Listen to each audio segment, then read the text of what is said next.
bonsoir à tous. Bienvenue au flash de 18h sur la télévision du Burkina.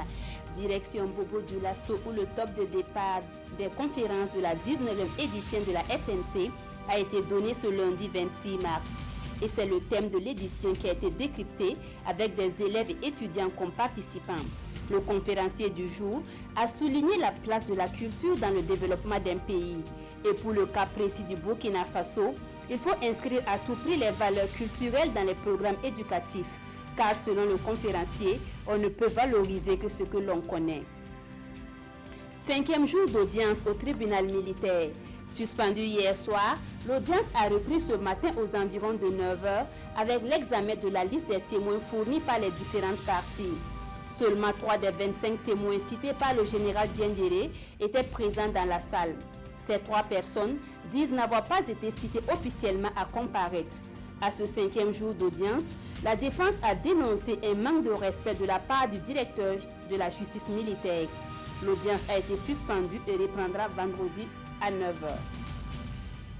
Le ministre en charge de l'économie et la Banque africaine de développement évalue la performance des opérations financées par la banque au Burkina Faso.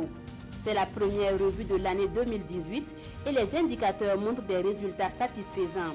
La banque finance à ce jour au Burkina Faso 18 opérations d'environ 352 milliards de francs CFA.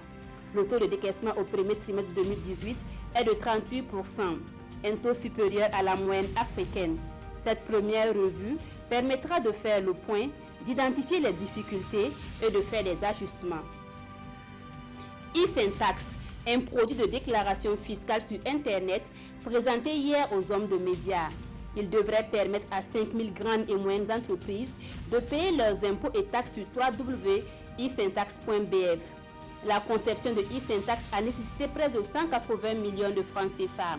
Et selon le directeur général des impôts, il devrait permettre d'accélérer les traitements à la caisse, de réduire les taux d'erreur et d'optimiser les recouvrements. À l'étranger, c'est la plus importante expulsion de diplomates russes de l'histoire et elle est coordonnée. 24 pays au total ont décidé d'expulser 117 fonctionnaires russes en représailles contre Moscou après l'empoisonnement au Royaume-Uni d'un ancien espion russe et de sa fille. À eux seuls, les États-Unis en ont renvoyé 60. Tout en niant avoir orchestré l'empoisonnement de Sergei Skripal, Moscou a de nouveau dénoncé mardi une provocation et a promis à son tour de riposter. Voilà pour ce flash, merci de l'avoir suivi. Adama Koulibaly vous retrouve pour le 19h de la télévision du Burkina.